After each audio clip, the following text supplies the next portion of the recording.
Praise the lord. ప్రభువైన యేసుక్రీస్తు నామంలో మీకు అందరికీ కూడా శుభములు తెలియజేస్తాం. ఈ దినము దేవుడు మనకు తోడై ఉండాలని, అనుక్షణము మనల్ని నడిపించాలని దేవునికి ప్రార్థనలు చేద్దాం. మనము అనేక మార్లు అనేక రకాల నిందలు ఎదుర్కొంటూ ఉంటాము. మనము అందరి మంచి కోసమని చేస్తూ ఉంటాము కొన్ని పనులు, కానీ అవి మనకు నిందలుగా మిగులుతాయి. కుటుంబ పెద్ద అయినా కావచ్చు, కుటుంబంలో ఒకరైనా కావచ్చు, లేకపోతే మనం పనిచేసే స్థలంలో కావచ్చు. మనము అందరి కొరకు, అందరి మంచి కొరకు అని మనం చేస్తాం, కానీ వాటిని అవి మనకు రివర్స్ అయ్యి మనల్ని నిందలలోకి నెట్టినప్పుడు, అవమానించబడే పరిస్థితులు మనం ఎదుర్కొన్నప్పుడు ఎంత దుఃఖమవుతుంది. అప్పుడు మనం ఏమనుకుంటామంటే, నేను అందుకు కాదు చేసింది, నేను ఇందుకు, నేను ఇలాగా అని మనము చాలా మనల్ని మనం వివరించుకొని, మనల్ని మనము సరి చేసుకున్నట్లుగా, మనల్ని మనం కరెక్ట్ అని చూపించుకోవాలని చాలా కోరుకుంటాము. చాలా ఒక విధంగా చాలా ఫ్రస్ట్రేషన్కు గురవుతాం కదా. అయితే దేవుడు మనకు చెప్తున్నటువంటి మాట ఏంటంటే, సైలెంట్గా ఉండు, ప్రార్థన చేయి. ఎందుకంటే మనల్ని దేవుడు తన మహిమ కొరకు వాడుకోబోతున్నాడు. మనము అవమానించబడ్డాము, కానీ ఈ అవమానము, ఈ లోకపరమైన అవమానము, అది మనకు ఎల్లకాలం ఉండదు. అది ఒక దినము నీకు మహిమకరంగా ఉంటుంది. మరి హన్నాను గురించి ఆలోచించినట్లయితే, హన్నా ఎల్కానా యొక్క భార్య. అతనికి 2 భార్యలు ఉన్నారు. ఒక ఆమె పేరు హన్నా, రెండో ఆమె పేరు పెనిన్నా. అయితే పెనిన్నాకు పిల్లలు ఉన్నారు, హన్నాకు పిల్లలు లేరు. హన్నా గొడ్రాలు అని పిలువబడింది. అయితే ఆ పెనిన్నా ఆమెను చాలాసార్లు నిందించడం, చాలాసార్లు ఆమెను విసిగించేది, కోపం తెప్పిస్తూ, మరి ఎన్ని సూటిపోటి మాటలు అనేదో మనకు తెలియదు. ఎందుకంటే మనకు తెలుసు కదా, ఈ లోకంలో ఇలాంటి పరిస్థితిలో ఉన్న స్త్రీకి ఎదురయ్యే సమస్యలు మనమందరము ఎరిగి ఉన్నాము. అనేక పరిస్థితులలో చాలామంది అవమానాలకు గురవుతూ ఉంటారు. అయితే ఆమెను అంటే పెనిన్నాను ఏమి అన్నట్లుగా మనకు బైబిల్ గ్రంథంలో కనిపించదు. ఆమె ఎప్పుడు కూడా తిరిగి ఒక మాట అన్నట్లు తెలియదు. ఆమె దుఃఖిస్తూ వచ్చింది. తన హృదయంలో ఆమెకు చాలా దుఃఖం ఉంది. అయితే ఆమె ఏం చేసిందంటే, చాలా దుఃఖపడుతూ, భోజనం చేయక చాలాసార్లు ఏడుస్తూ ఉండేది. అయితే ఒకసారి ఆమె మరి మందిరానికి వెళ్ళినప్పుడు, ఏటేటా వాళ్ళు వెళ్ళేవారు. అయితే ఒకసారి మాత్రము ఆమె దేవుని మందిరంలో చేరి బాగా ఏడుస్తుంది. బాగా చాలా దుఃఖపడుతూ ఆమె యెహోవా సన్నిధిని ప్రార్థన చేస్తూ ఏడుస్తుంది. ఆమె తన హృదయంలోనే ప్రార్థన చేస్తుంది. ఏమనంటే, నీ సేవకురాలనైనా నాకు కలిగి ఉన్న శ్రమను చూస్తున్నావు కదా, నేను ఎంత అవమానాల పాలవుతున్నాను, ఎంతగా నేను కృంగిపోతున్నాను, ఎలా నా వైరి అయినటువంటి పెనిన్నా నన్ను ఎలాంటి మాటలు అంటుంది, సమాజంలో నన్ను ఎంతగా చులకన చూస్తూ ఉన్నారు, మరి నేను ఇంత వేదన పడుతూ ఉన్నాను కదా, నా శ్రమను చూడు, నన్ను జ్ఞాపకం చేసుకో, నీ సేవకురాలనైనా నాకు మగపిల్లని దయచేస్తే తప్పకుండా వాని తల మీదకి క్షౌరపు కత్తి రాకుండా వాడు బ్రతుకు దినములన్నిటను నేను వానిని నీకు అప్పగిస్తాను, నీవు యెహోవావగు నీకు అప్పగిస్తాను అని మొక్కుబడి చేసుకొని ప్రార్థన చేస్తూ ఉంది. చాలా తీవ్రంగా ప్రార్థన చేస్తూ ఉంది. అయితే అక్కడే ఉన్నటువంటి యాజకుడు ఏలి చూస్తూ ఉన్నాడు ఆమెను చూస్తూ ఉన్నప్పుడు ఆమె యొక్క నోరు కదులుతూ ఉంది, కానీ ఆమె ఆమె స్వరము వినిపించటం లేదు. కాబట్టి ఆయన ఏమనుకున్నాడు తెలుసా, ఈమె మత్తురాలై ఉంది అని అనుకున్నాడు. చూసారా, అనవసరమైన నింద ఇది. ఆమె మత్తురాలు కాదు, ఆమె నిందకు గురవుతూ ఉన్నది. ఆమె చేస్తున్నది ఏంటి? ప్రార్థన. ఆమె చేస్తున్నది ఎలాంటి ప్రార్థన? ఒక మొక్కుబడి ప్రార్థన. ఆమె చేస్తున్నటువంటి ప్రార్థనలో ఉన్న ఆ నివేదన ఏంటి?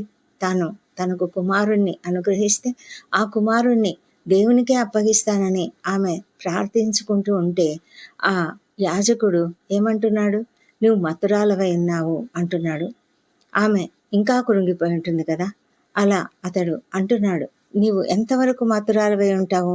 ద్రాక్షారసంను నీ యొద్ద నుండి తీసివేయు అని తీసివేయము అని చెప్తున్నప్పుడు అప్పుడు హన్నా తనను తాను చెప్పుకోవాల్సి వచ్చింది. లేదు ఏలినవాడా, నేను మత్తురాలిని కాదు, నేను మనోదుఖం గలదాననే ఉన్నాను అని ఆమె తన ప్రార్థనను గురించి తను దేవుని సన్నిధిలో ప్రార్థించుకుంటున్నాను అని, నా ఆత్మను కుమ్మరించుకుంటున్నాను అని చెప్పినప్పుడు ఆమె తను ఏం ప్రార్థన చేశానని చెప్పలేదు. కేవలము నేను నా ఆత్మను దేవుని సన్నిధిలో కుమ్మరించుకుంటున్నాను అని చెప్పినప్పుడు ఏలి అంటున్నాడు, నీవు క్షేమంగా వెళ్ళు, ఇశ్రాయేలు దేవునితో నీవు చేసుకొనిన మనవిని ఆయన దయచేయునుగాక అని చెప్పాడు. అప్పుడు ఏలి అర్థం చేసుకున్నాడు. అర్థం చేసుకొని ఆమెకు ఒక వాక్యము విడుదల చేశాడు. ఏమన్నాడు? నీవు దేవునితో ఏమైతే మనవి చేసుకున్నావో ఆ మనవిని ఆయన దయచేస్తాడు అని. అప్పుడు ఆమె చాలా సంతోషించింది. చాలా సంతోషించి తన దారిని వెళ్ళిపోయి భోజనం చేయుచు నాట నుండి దుఃఖముఖిగా ఉండడం మానివేసింది. ఎంత అద్భుతం కదా! ఆమె ఎంతగా నమ్మింది, విశ్వసించింది అంటే యాజకుని ద్వారా దేవుడే మాట్లాడాడు అనుకుంది. యాజకుని ద్వారా దేవుడు తనకు జవాబిచ్చాడు అని అనుకుంది. అందుకే ఆమె దుఃఖముఖిగా ఉండడం మానివేసింది. ఆనాటి నుంచి పెనిన్నా ఎన్నో మాటలనే ఉంటుంది, కానీ ఆమె ఏం పట్టించుకోలేదు, ఏమి దుఃఖపడలేదు. మామూలుగా ఈ శత్రువులైన వాళ్ళు ఏం చేస్తారంటే నిందిస్తారు. ఎవరైతే నిందించినప్పుడు అవతల వాళ్ళు దుఃఖపడుతూ ఉంటే వాళ్ళకు ఒక సాడిస్టిక్ ఆనందం కలుగుతుంది. అలాంటి ఆనందంలో ఆమె పెనిన్న చాలాసార్లు ఉండింది. కానీ ఇప్పుడు ఆమెకు అర్థం కాలేదు, ఏంటి ఈమె ధైర్యం? హన్నా అసలు ఏడవడం లేదే, అసలు దుఃఖపడడం లేదే, నేను ఎన్ని మాటలన్నా ఏం పట్టించుకోవడం లేదే అని ఆశ్చర్యపోయి ఉంటూ ఉండొచ్చు. కానీ హన్నాకు తెలుసు, దేవుడు తన మనవి తప్పకుండా నెరవేరుస్తాడని. ఆమె అనుకున్నట్లుగానే, ఆమె నమ్మినట్లుగానే ఆమెకు కుమారుడు కలిగాడు. సమూయేలు అని ఆ బిడ్డకు పేరు పెట్టి ఆ బిడ్డను క్షేమంగా తీసుకువచ్చి మరి యెహోవా సన్నిధిలో ఆ బిడ్డను అప్పగించుకునింది. ఆమె 3 సంవత్సరాల తర్వాత ఆ బిడ్డ పాలు విడిచిన తర్వాత ఆ బిడ్డను తీసుకొని ఆమె మందిరానికి వచ్చినప్పుడు ఆమె మరి యాజకుని దగ్గర నిలిచి తనను తాను గుర్తు చేసుకుంటూ అతనికి గుర్తు చేస్తూ ఉంది, జ్ఞాపకం చేస్తుంది. నా ఏలినవాడ, నీ వద్ద నిలిచి యెహోవాను ప్రార్థన చేసిన స్త్రీని నేనే. ఇదిగో ఈ బిడ్డనివ్వమని నేను అడిగింటిని. ఆ దేవుడు నాకు నేను చేసిన మనవిని నాకు అనుగ్రహించాడు. ఇదిగో ఆ బిడ్డను నేను యెహోవాకు ప్రతిష్ఠిస్తూ ఉన్నాను అని చెప్పి ఆ విధంగా సమూయేలును అక్కడ అప్పగించి ఆమె దేవుణ్ణి ఎంతగానో స్తుతించి వెళ్ళింది. ఆమె ఏమన్నదంటే, యెహోవా యందు నాకు మహాబలం కలిగెను అని చెప్పి ఆమె నా విరోధుల మీద నేను అతిశయిస్తూ ఉన్నాను. ఆయన అనంత జ్ఞానియగు దేవుడు.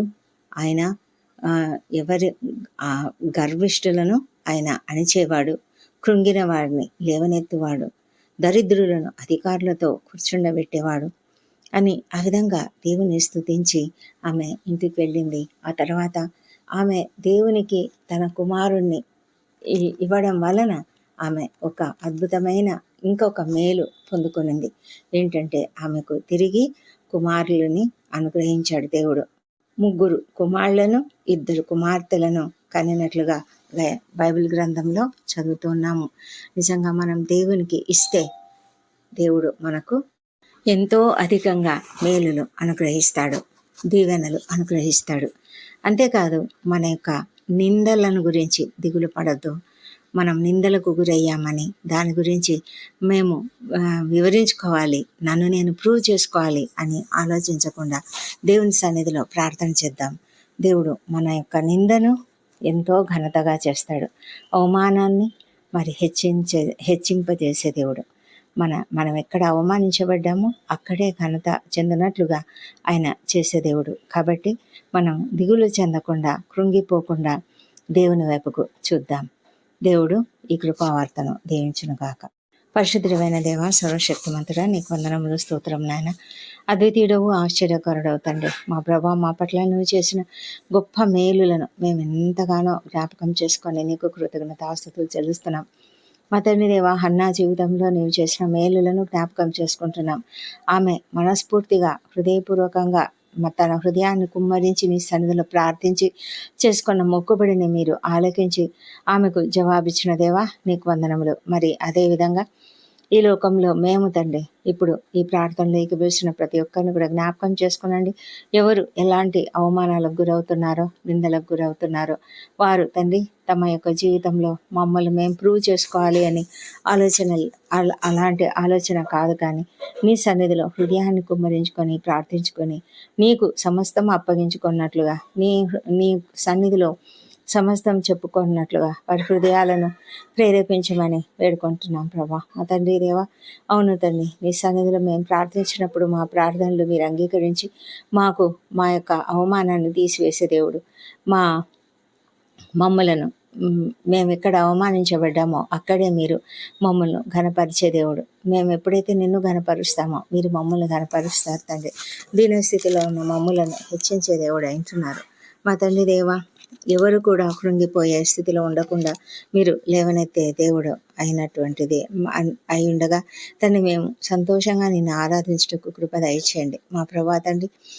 మరి మా జీవితంలో సమస్తము నీ చేతులకు అప్పగించుకొని తండ్రి, నీ వంటి గొప్ప దేవుడు ఎవరూ లేరు కనుక తండ్రి, నీ సన్నిధిలోనే మేము మా హృదయాలను కుమ్మరించుకున్నట్లుగా సహాయం చేయమని ప్రార్థిస్తున్నాం తండ్రి.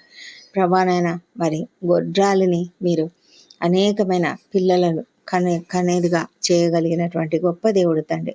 ఈ సమయంలో సంతానం లేని వారిని గురించి కూడా జ్ఞాపకం చేసుకుంటున్నాం.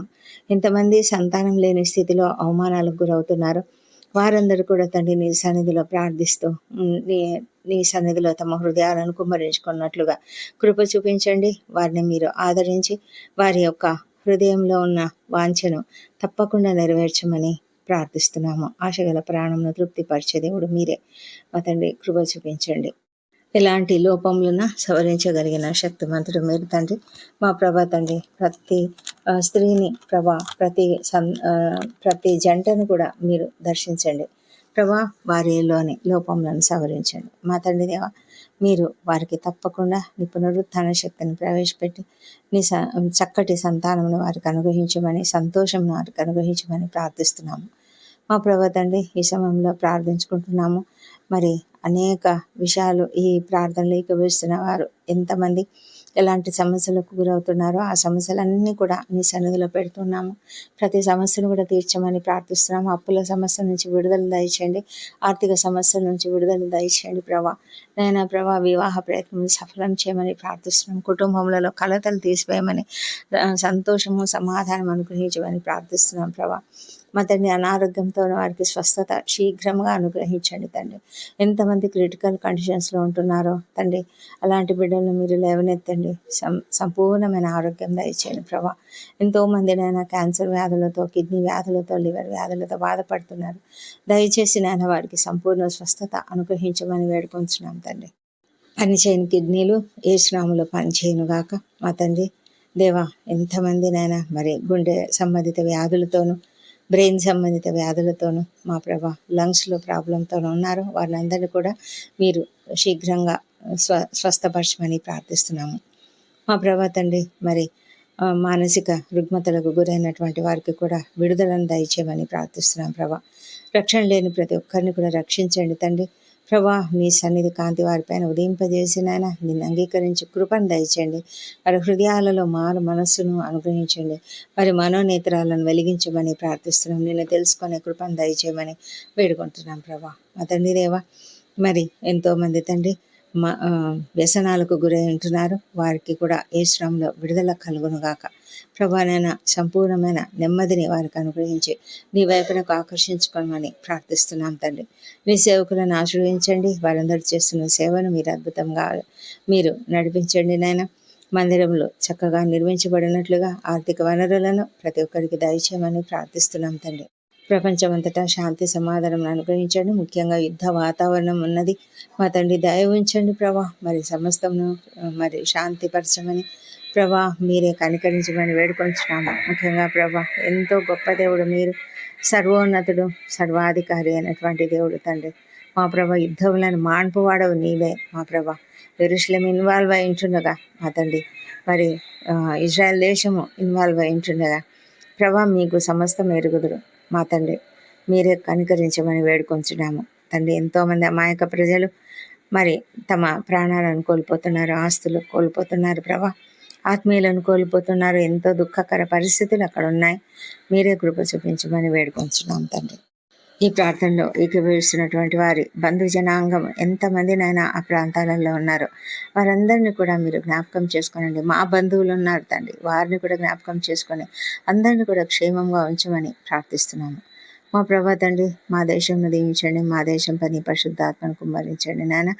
మా తండ్రి దేవా, మా యొక్క అధికారులను దీవించి వారందరూ కూడా నీతిగా న్యాయంగా పనిచేయనట్లుగా సహాయం చేయండి తండ్రి. మా ప్రభా తండ్రి, మరి ప్రతి ఒక్కరూ నిన్ను తెలుసుకొనిలాగున సహాయం చేయమని వేడుకొంచున్నాము తండ్రి. యెరూషలేమును దీవించండి, వారి నగరులలో క్షేమము, వారి ప్రాకారంలో నెమ్మదిని దయచేయమని ప్రార్థిస్తున్నాం ప్రభా. మరి మా తండ్రి, ఎంతోమంది శ్రమలు అనుభవిస్తున్న వారు, కష్టాలు అనుభవిస్తున్న వారు, ఇక్కట్లు అనుభవిస్తున్నటువంటి వాళ్ళను కనికరించి వారికి సహాయం చేయండి తండ్రి ప్రభా. ఎంతోమంది నాయన మరి అప్పుల సమస్య నుంచి విడుదలనిచ్చి వారికి నెమ్మదిని దయచేయండి మా తండ్రి. అన్యాయం జరిగిన వారు తండ్రి, వారు న్యాయం కొరకు ప్రార్థిస్తుండగా వాళ్ళను కూడా మీరు కనికరించి తండ్రి, వారి పక్షంగా మీరు వ్యాజ్యమాడి న్యాయం జరిగించమని ప్రార్థిస్తున్నాం తండ్రి.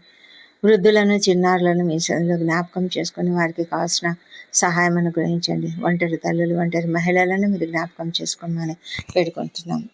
ఉద్యోగ పరిస్థితులలో ఎంతమంది అవమానాలు ఎదుర్కొంటూ మరి ఎంతమంది అణచివేతకు గురవుతున్నారో వారందరిని కూడా కాపాడి అధికారుల మనసులను మార్చండి. వారి పరిస్థితులు మరి శాంతిగా, సామరస్యంగా ఉండినట్లుగా సహాయం చేయమని వేడుకొంచున్నాము తండ్రి. ఈ దినము బర్త్డేలు, వివాహ దినం జరుపుకుంటున్న బిడ్డను దీవించండి. గడిచిన సంవత్సరం అంతయు మీరు వారికి చేసిన ప్రతి మేలును బట్టి నీకు వందనములు.